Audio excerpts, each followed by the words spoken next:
Now here's a true story that just hadn't happened yet. It's a pretty girl and a bronc ride. This little girl, she is so cute it took all my focus not to stare. She held the reins out in her hand and said, "Sir, I need some help with this hot-tempered mare. If you could tame her, I'd let you name her. I bet for you there'd be nothing to it." Well, I am a cowboy, ma'am, and if that's a job offer, you better believe that I'll do it. And hoping she was watching me throw my leg over just like a skilled puncher does, I failed to notice the air between saddle and spine showing how humped up that mare was. I figured I'd lead her out to the left and we'd take things nice and slow so this cute little lady could watch me teach her pony some things that she ought to know. Well, then all at once she pinned her ears back and sucked in a whole bunch of air. She bogged her head and bellered as the devil himself possessed that little roan mare. She broke in too, and we hit altitude, nearly hit my head on the full moon. And 3 jumps later, I hung a spur up on a stratospheric weather balloon. Well, next thing I know, it's like an air show. On one jump, we cleared the Big Dipper. With so much hate in her heart, she'd grunt and she'd fart, and it sounded like a demonic zipper. Each time that we'd land, with my night latch in hand, I clung desperate so I didn't clear leather. Then with a crunch in my groin, the horn tendered my loins. Only tight wranglers now held me together.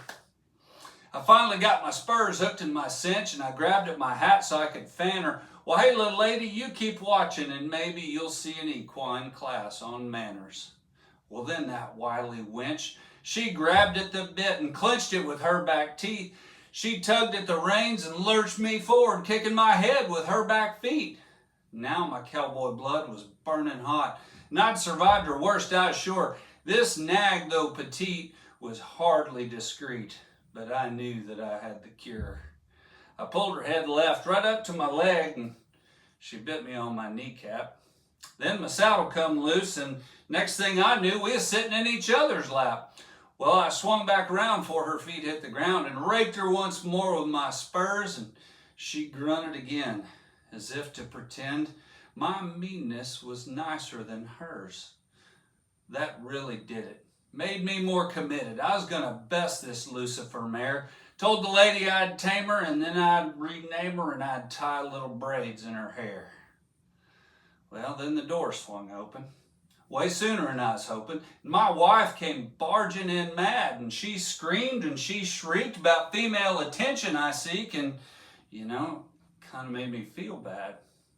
Little girl just batted her eyes at my humbling demise, and the mare bowed her head like she'd ceased this.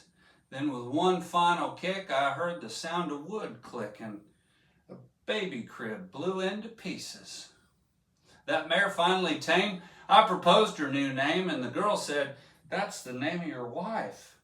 Now, honey, don't be slow. By now you should know there's no coincidence in life.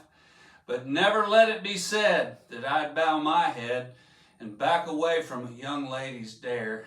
I may be a seasoned mister, but I'm still a bronc twister, even on a stick horse mare. And so ends my story. Though the details are gory, surely I'll be a legend out west. And now I'm crippled, but little girl, she just giggled and said, "Grandpa, you are the best."